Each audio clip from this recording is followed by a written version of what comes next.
Welcome, everyone, to the Best of Markham podcast, brought to you by me, Igor Klibanov from FitnessSolutionsPlus.ca, your personal trainers for chronic conditions. Here with me today is Grace Kim from, I don't know how to say it, either REM Therapy Services or REM Therapy Services. Grace, thank you so much for being here. Tell us a bit about yourself. Thank you so much for having me on, Igor. So yes, my name is Grace Kim. I'm a registered social worker and psychotherapist. I run a private practice, therapy private practice called REM Therapy Services. That's REM for REM sleep, Yeah, a hybrid practice based in Markham, Ontario. awesome. And how did you get to be a social worker and psychotherapist? Yeah, both by accident, actually. So I'll start with social work first. I went to school, so I went into my undergrad thinking that I would probably end up I wanted to apply to teachers college after graduation, but I accidentally stumbled upon a first year elective in introduction to social work. So Mhm. I took it as an elective course in the summer of my first year, fell in love with it, like the subject matter and the study of social work and psychology as a whole. And so in second and third year, I had pivoted and basically switched up my major partway through my undergrad, and then went on to pursue my Bachelor of Social Work, my BSW, and then later on my Master of Social Work, my MSW as well. And so I went in, started my university career thinking I was going to apply for teachers college. That didn't end up happening partway through. Fell in love with social work and then switched gears and went for my social work degree instead. And Cool. so, but I wasn't always a therapist. Most new grads have to, many new grads from social work anyway, start out with community mental health agency work. That's quite typical. And so that was sort of the same for me. Post grad, I had worked in child welfare, I had worked in hospital, community health agencies, group practice, more recently prior to really finding my footing as a psychotherapist. And so what really, made a turning point for me was discovering a different type of therapy called EMDR. And Mhm. so EMDR stands for eye movement desensitization and reprocessing. For those who don't know, it is a type of psychotherapy that is well known and effective for its use in treating post-traumatic stress disorder or ongoing traumatic stress symptoms.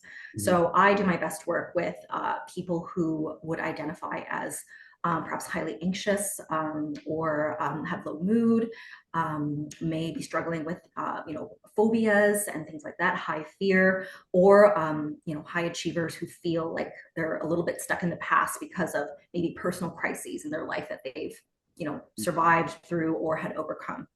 And so this type of therapy, EMDR, was sort of emerging and kind of up and coming in a Canadian healthcare context. And I had learned about it first through a colleague in the field back in about 2018, when I was sort of breaking into therapy world. And so this colleague of mine, when I was about to leave my old job, she had asked me, "Oh, have you, congratulations on your new job. By the way, have you heard of EMDR therapy before?" I said, "No, what's that?" And she said, "Well, it's, sort of an up and coming. It's become a bit of a gold star and a gold standard for treatment for post-traumatic stress disorder. So you should look into it and maybe add it to your repertoire and skill build in this area." And so that's what I did. I tried out EMDR therapy as a client first, and it was absolutely life changing, transformational in just some childhood wounds that I had, that I was recovering from. And I basically fell in love with this modality, this type of therapy as well. And it became my whole personality since that time. So after that, I had sought training to specialize in EMDR therapy. And now I'm, fully certified EMDR therapist. I'm also a consultant in training with the EMDR International Association, meaning I'm starting to guide and train other therapists who are newer to EMDR as well. So that's how it started for me. Yeah, fascinating. So somebody who has anxiety, depression, PTSD, and I'm not a mental health practitioner, this is a lay person's understanding. I believe the standard treatment is cognitive behavioral therapy. Mhm. How is EMDR different than CBT? That's a really good question.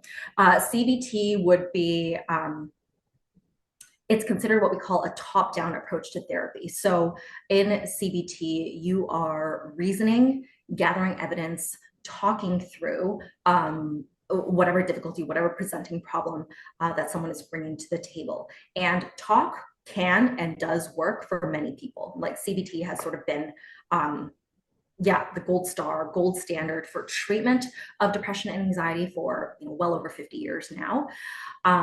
The potential limitation of CBT, in my view, is that CBT is really great for building insight. So it's great for allowing folks to learn more about themselves and discover, why am I the way that I am?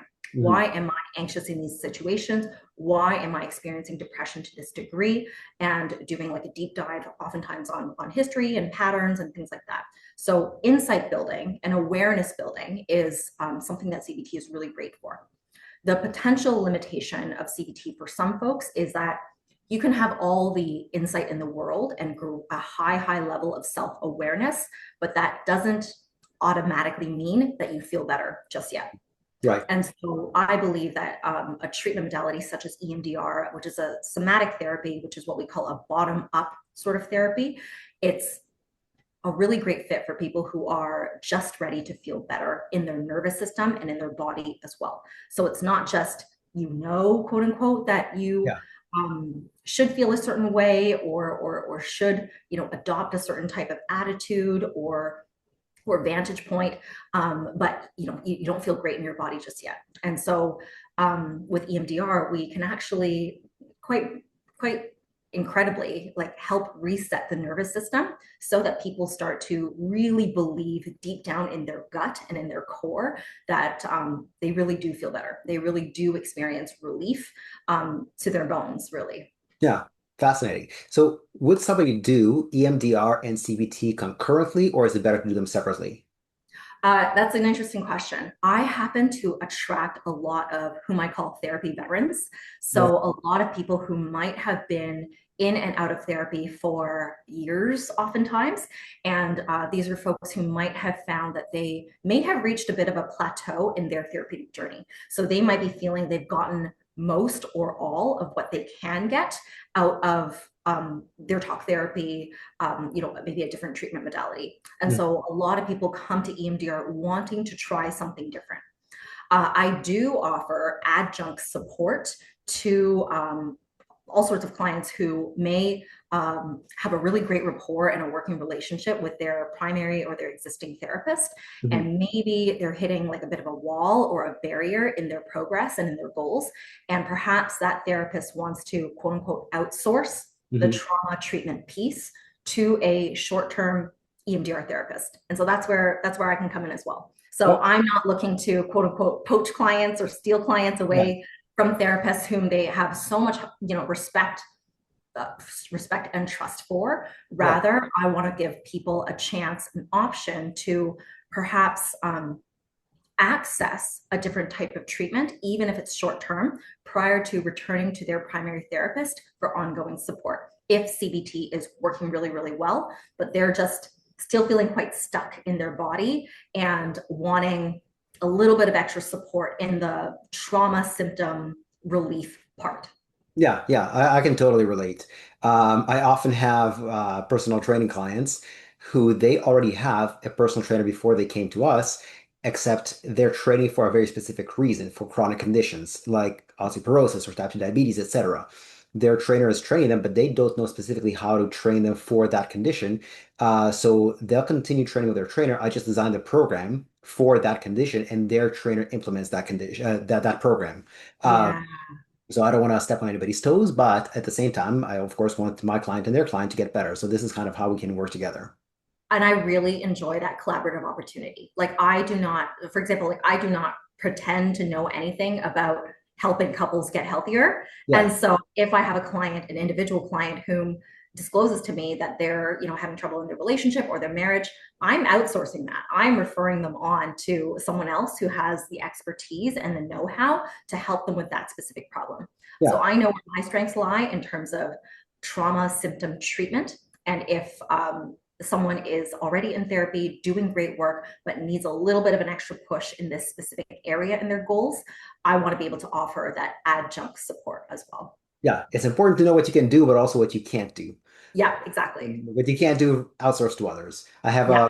I mean, I work with chronic conditions, but one condition I don't work with is cancer. However, I have a friend who his whole specialty is cancer because he went through it and came out on the other end 15 years ago, and that's all he does.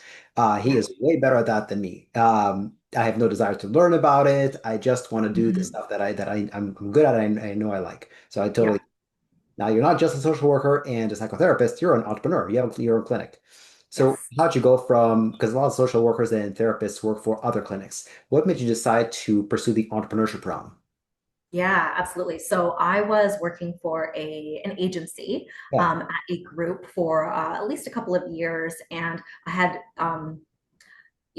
I built up like a pretty positive reputation within the agency. So I was getting sort of accolades and encouragement and praise around like quality of my work, level of documentation, the fact that when other people like word of mouth referrals, like when clients get good clinical results, they start to refer their friends and family to me, or let's say we have like some corporate clients to the agency. Sometimes the corporate clients would refer to the agency, but then ask for to have a file assigned to me specifically. And so I started getting these sort of thumbs up sort of signs that's like, oh hey, like I'm like I really love what I do. I'm seeing great clinical results. People are like I'm bringing business in for this agency as well. And I'm starting to get word of mouth referrals for people that are outside of like in a completely different lane than what the agency was serving. And so I started accepting, like, so I would graduate a client from inside the agency. They might tell, a friend or a family member who's looking for support. That person approaches me privately and asks, "Hey, like, are you accepting, private clients?" And at that point, I had to make a decision to say, yes or no. And after, a few asks, of direct referrals, I decided, starting today, I accept private clients. And so I started DIYing that and started a private practice. And I had made a goal for myself. Like when I had hit a certain number of private pay clients that I had, procured and received on my own outside of agency support or help, I was going to take the leap of faith and jump and quit my day job basically and focus solely on building my private practice. And so at that point, I had a goal of 10 clients a week. If I had hit 10 clients a week on my own, I was going to quit. And that's what I did. And it happened. It's Yeah, actually it very happened. similar to the process that I used to go full time as a personal trainer because I was Mm-hmm. working for a country club and a community center, and same thing. I just wanted the freelance side of things Mm-hmm. to match or if better yet exceed the clients that I was getting from the community center and the country club. Once I did that, I felt confident enough to go out on my own and do that. But yeah, it was scary because Yeah. my background is kinesiology. In kinesiology, they teach anatomy, physiology, statistics, research methods. They don't teach Yeah. marketing and sales, but Yeah. what you need to grow a small business. And since I had no background in marketing and sales, it was a little scary. Um, Mm-hmm. I'm also glad I was kind of ignorant to marketing and sales. I didn't know you needed it. So I thought if I'm a good trainer, I'll just get referrals. Uh, Yes. looking back at it now, like 15 years later, that's such a, I'm glad I was ignorant of that because if I knew how difficult sales and marketing was and how necessary it was at that time, I didn't wanted nothing to do with sales and marketing. I liked anatomy, I liked physiology. I didn't know anything and didn't want to know anything about sales and marketing. Now it's one of my favorite parts of my business. Uh, Mm-hmm. but yeah, I mean, I totally resonate with that. Yeah. Now, what do you like most about both being an EMDR therapist as well as entrepreneurship? Sure. This is going to sound so corny, but I honestly, my favorite part of being like a social worker therapist is to see clients' lives transformed. So, specifically with EMDR, we see it can be effective for a lot of people who otherwise might be considered to have like treatment resistant Yeah. anxiety, treatment resistant depression. So, again, therapy veterans, people who might have been in and out of therapy for years in many cases, come and try this out and realize, oh my goodness, like I could actually experience lasting symptom relief. I could actually graduate from therapy because I've reached my therapy goals and I no longer need to see my therapist on a regular basis. Yes, therapy is my business and it's my livelihood, but I truly believe in and I truly want to work myself out of a job.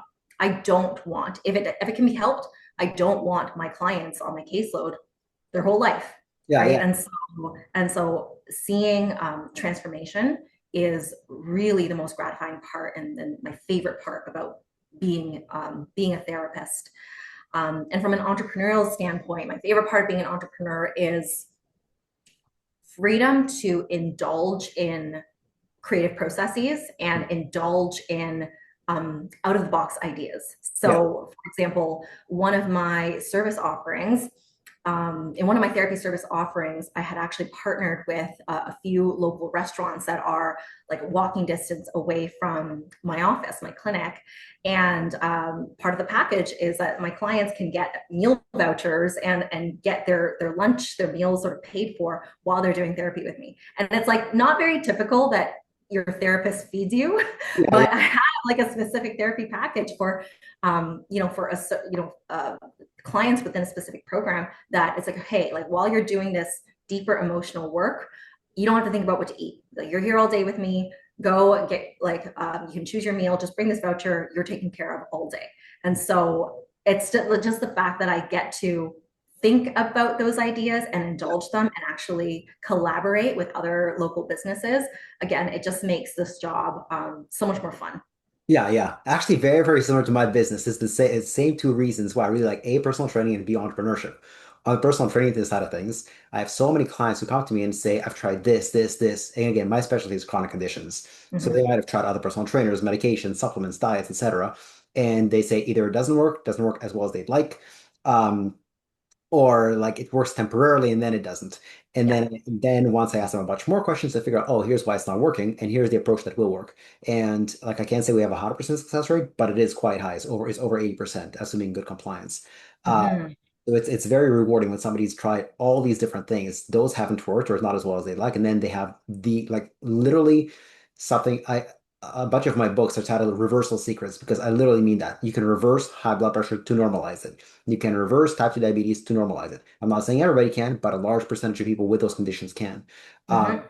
And same with entrepreneurship. I don't consider myself a creative person. I consider myself more of an analytical person. However, entrepreneurship gives me a creative outlet with marketing strategies. At any given time, I have 3 to 5 marketing experiments running at any given time. There's like 4 strategies that those are my bread and butter. Try, tested, and true. I've done the experimentation. I know they work, but there is a lot of stuff that I have no clue how it works, and they're in experimentation phase. And so I want to know on the other end, will it work or will it not work? If it works, awesome. If it doesn't work, well, why didn't it work? Let's adjust, let's modify, or let's dump it and move on to the next one. Yeah. Um, I totally resonate with that. Speaking of which, speaking of marketing, what do you do for it? How do you get new clients? So when I first started, I spent a lot of time like self-learning, learning about search engine optimization, SEO. And I spent a lot of time focusing on building a strong website to be optimized for Google search engine. So investing in my website was one of the first things I had done for marketing. And then number two, building a Google business profile as well, so that when people look me up, I have a physical address. I might have some reviews or something like that, again, to build up some authority in Mhm. the internet space. So that had sustained me. And, having my name listed on some therapy directories over the years, like that had pretty much, sustained me Yeah. in, getting like a steady stream of referrals. Word of mouth is still, very much a marketing strategy of mine. And I only started social media and Instagram specifically about 7 months ago. So pretty much right at the turn of 2025. Mhm. um, I had decided that, okay, like I don't want to get behind the times, so to speak. A part of me was a little bit afraid that, social media presence or like just a growing online presence was sort of necessary as almost like a modern day business card for entrepreneurs and small businesses. And so, okay, I promised myself I was going to try really hard at Instagram and learning Instagram this year. And so this year was heavy on Instagram, learning it, batch creating content, and as a result, sort of building up my presence and sort of my searchability for Yeah. people who are using the platform as a search engine sometimes. Awesome. Interestingly, while I don't have a ton of recent evidence that folks are finding me directly through social media or Instagram, a sort of accidental side effect of having a social media presence is now I've gotten a lot more skilled at networking specifically. So connecting with other mental health providers, wellness providers in the area who also have social media following. We follow each other, then we message each other. We might meet up for coffee.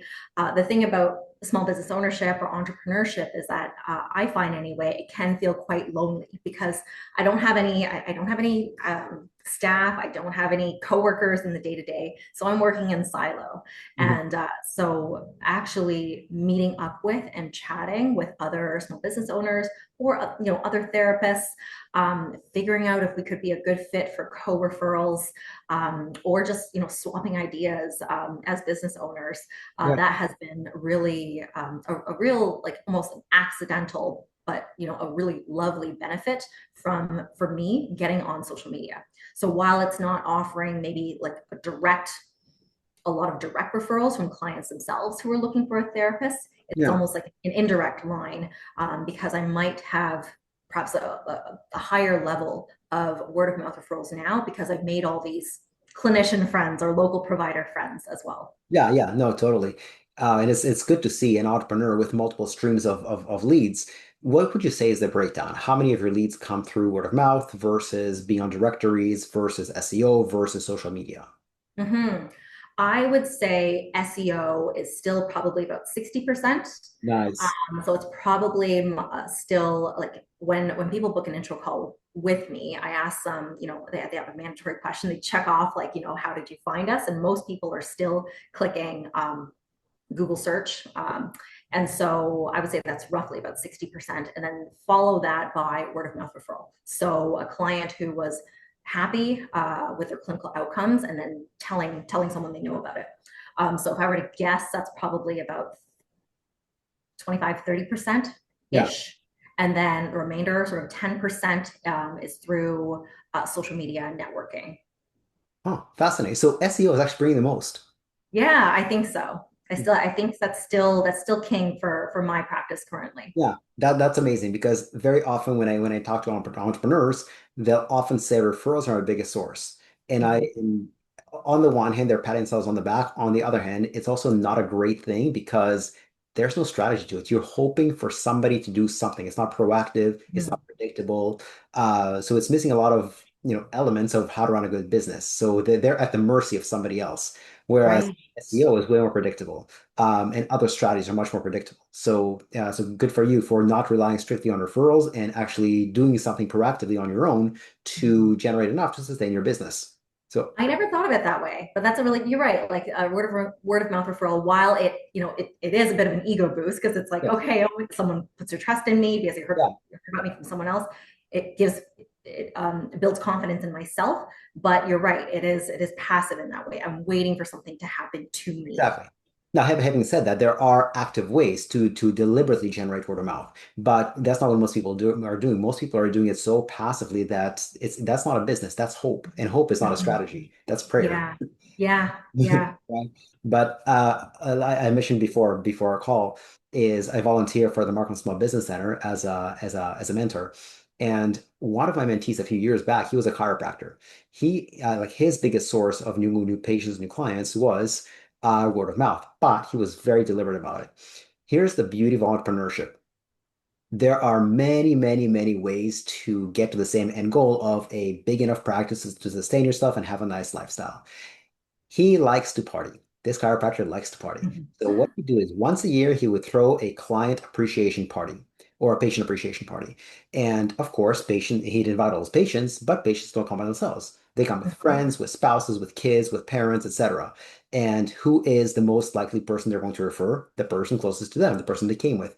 that one part of the year sustains him for the upcoming year. And that's he doesn't do Wow. SEO, he doesn't have like a big storefront like where people Yeah, walk by, pedestrian traffic. That's all he does. One strategy, and that fills him out for a year, and that's a multi six-figure practice. Um, that's so neat. that's it. He just likes to party. Uh, Yeah, so he parties once a year, and that's it. yeah, yeah. Yeah, so it's important to just find that one strategy that works. And if it is word of mouth, that's one way to do it predictably. But there are other ways to do it predictably. But the key is predictability and proactivity. Oh, thanks for sharing. Absolutely. What are you working on right now that's exciting to you? Yeah, so right now I have a newer service offering called intensive therapy. So I run EMDR intensive. So imagine squeezing months, weeks, or months of therapy into 1 to 3 full days. Cool. So yeah, so this is an emerging form of therapy that I believe is going to uh, grow in popularity. It is going to become more mainstream in a few years. EMDR intensives specifically are gaining traction and popularity in parts of the states right now. I trust, Canadian context will follow suit within a couple of years. So Mhm. I started offering EMDR intensives this year, and it is a service offering I'm super excited about. There is research backing it up, indicating that intensives with EMDR intensives are as effective, if not more effective, compared to the traditional weekly therapy talk model. And Mhm. so this intensive therapy it's not meant to be a great fit for every single client. Rather, for the right fit client, it could be a game changer. So think of clients who are maybe going through a personal crisis that are looking for faster relief. Maybe they don't want to wait a few weeks or a few months in order to start to feel better. Yeah. What if they can get a lot of help and start to do that deeper emotional work and start to heal in a few short days, rather than stop and start and stop and start weekly therapy sessions for 6 weeks, 8 weeks, Yeah. 10, 12 weeks. um, and in even the traditional therapy model from an EMDR perspective, like I'm able to a lot of clients graduate within like a 3 to 6 month period. It's Yeah. not atypical, and that's pretty fast in therapy world already. However, 6 months is still a long time to wait for to feel better Yeah. if you are in agony, Yeah. right? And so Absolutely. yeah, so people who are going through personal crises have a very specific therapeutic goal in mind. Maybe they're not able to commit the time or the travel time to weekly or bi-weekly sessions, and they want to quote unquote get it all done with and over with. These could be, busy professionals who might be able to take like a couple of days off work to Yeah. focus specifically on this goal. And so again, for the right fit client, the intensive therapy model can be very appealing. Very, very interesting business model. I know a chiropractor, like a brilliant, brilliant guy. I think he's retired now. In the clinic is Strategenics. It's in North York. And they do something called non-surgical operations. In other Mm, words, conditions that typically require like surgical treatment, like frozen shoulder, like carpal tunnel, like sciatica, stuff like that. yeah, Um, he found ways, the founder, Alan Austin, he found ways to do all that stuff without a surgery extremely, extremely quickly, like in a matter of 1 to 3 treatments and results guaranteed. Like you never see chiropractors guaranteeing results. He guarantees results. yeah, It's very, very similar for a very short period of time, but a very intense period of time. He's going to treat them hard, fast. It's going to be painful. You hear screams coming out of there, but it's extremely effective. Uh, yeah. it's extremely expensive. For example, a frozen shoulder treatment, I believe, last I heard, which is like 7, 8 years ago, cost either $3,000 or $5,000 for just 3 days of treatment. Hmm. But the alternative is a frozen shoulder. Typical treatment is 6 months, 2 years. They're going to spend this Right. $5,000 anyways across a 2 year span. Except now they're spending the same amount of money in a much shorter span. So what they're buying really is speed. Absolutely. Um, so Yeah. very business model, very so Yeah. very And, cutting. I find the same thing. Like, again, it's not meant for everybody, but for the right fit client, they recognize it's like, hey, if I might be spending that money anyway Yeah, and that amount of time in therapy for months on end potentially, yeah, why not condense that effort? yeah. And yes, you could be paying a premium because they're paying for the convenience and all of that, but in the long run, they could potentially be saving definitely saving time, Oh, 100%. um, time, mental energy, emotional energy, maybe even money in the long run, No, right? yeah. And depending on, yeah, If you their just time. think about the commute time, the amount of time you're going to spend, like if you're going to see somebody for, let's say, 6 months, you're going to drive there, drive back. Even if it's a Yeah, short drive, 15 minutes there, 15 minutes back, that's half an hour already. Times, let's say you're doing it absolutely. once a week for 6 months, that's hours and hours and hours. Never mind Yes. the cost of gas, cost of oil, like oil changes, repair, all that kind of stuff. Uh, Hmm. right, so essentially, what you're buying is speed of, Yes. you know? Yeah. Yeah, So yeah, I'm really, it's, you know what, there's very clearly a market for it. I yeah, only started offering it this year, and I'm booking, weeks, months ahead beautiful. currently for intensives. And so, like you said, I think people for whom it's a good fit recognize that value, that time that they're buying back. Yeah, yeah, absolutely. Now, what obstacles have you encountered in your time both as a social worker, EMDR therapist, and entrepreneur? One, definitely, as an entrepreneur, I think the challenges, there's always like a new challenge to sort of face and overcome. So Yeah, similarly to what you had shared earlier, I studied social work. My master's was in social work as well. I know nothing about running a business, marketing, even like metrics, like KPIs or anything like that. yeah, It's not my strong suit. It doesn't come naturally to me. And so having to skill build and learn, um, at least parts of those things, was quite pivotal, I think, to where I am in my business today. So early on, it was okay. What is SEO, and and how am I going to approach this? What am I going to put on my website? How am I going to position my brand? What niche am I going to, and population or cohort am I, best positioned to serve? And how am I going to get that message out to a wider audience? So that was sort of the challenge, in the early days, certainly, like how am I going to generate leads? yeah, And now I'm at a stage in my business where I'm, um, I have to seriously consider expanding or scaling, because it's like, hey, like, do I want to, okay, I've been in business for X number of years now, do I want to be the only one doing all the work yeah, forever, 5 years down the line, 10 years down the line, etc. And so now, like, the challenge is evolving, because now I'm learning a whole different set of skills around leadership, hiring, firing, metrics, getting really nitty gritty and more focused on business accounting. Whereas, like, I'm a social worker, so that just means I'm bad at math. I got into social work thinking I'd never have to do math again, right. and now I do. And so, that's sort of like, I think the challenges of entrepreneurship are ever evolving and ever Yeah, changing based on just what's in front of you. And you have to be able to focus and learn a lot, and put on a lot of different hats. Because right now, again, as sole proprietorship, I'm owner, operator, and clinician at the same time.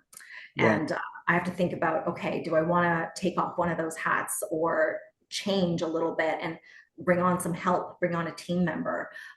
Because right now there's only one of me doing everything. yeah, yeah. Great problem to have. And I can totally relate because when I started, all I was is a personal trainer, a freelance personal trainer, but just a personal trainer. Yeah. Then it came quickly, like a year and a half later, my schedule was full. So I'm like, okay, what do I do at this point? Well, let me hire additional people. So then I had to learn how to interview. I've only been on the interviewee. I've never been an interviewer. Well, how do I conduct a good interview?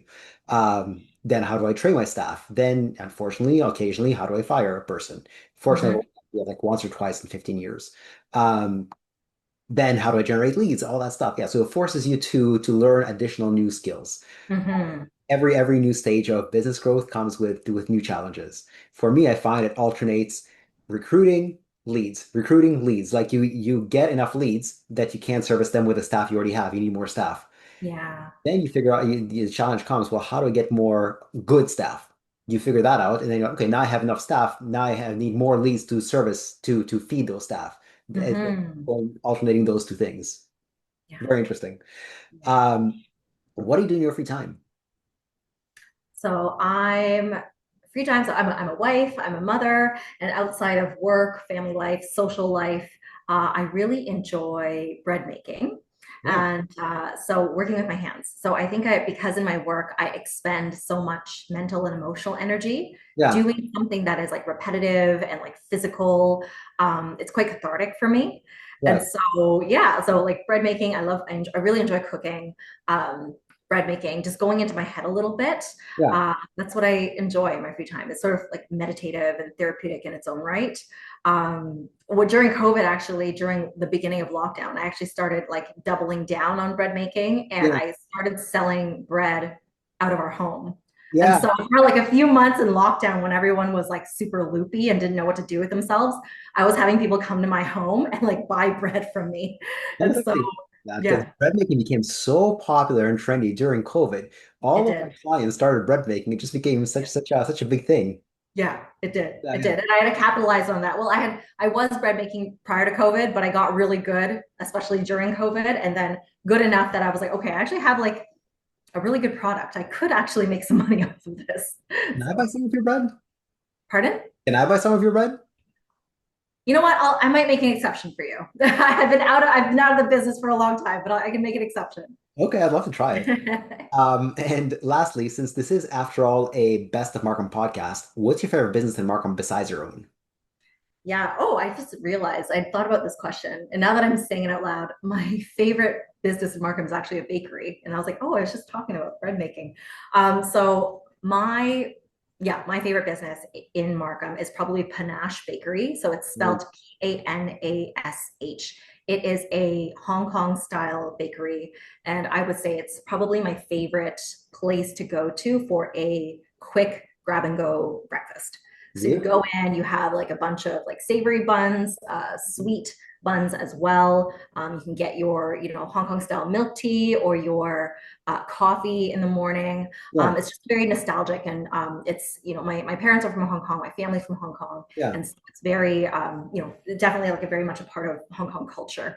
And but my favorite product that they have is actually the Hong Kong style egg tart, which is like a flaky pastry with an egg custard baked, and it is, I don't know if you're familiar with like the Portuguese egg tart, which is the Yeah, pastel de nata. Yeah, and so imagine a Chinese interpretation of the yeah. pastel de nata. That's what the Hong Kong egg tart is. And so yeah, that's one of my favorite products from them. And I think they have two locations in Markham now. Where are they? One location is at Markham and Castlemore, Okay. and they have a second one. I think the original location is actually McCowan and Highway 7, so not far from Markville Mall. Okay, okay, interesting. Is it Yeah. a sit down place or there's no indoor seating? There's very little indoor seating, so it's really just like perching. So it's like, again, if you're grabbing a bun, you're just perching and having your coffee, and then you're going.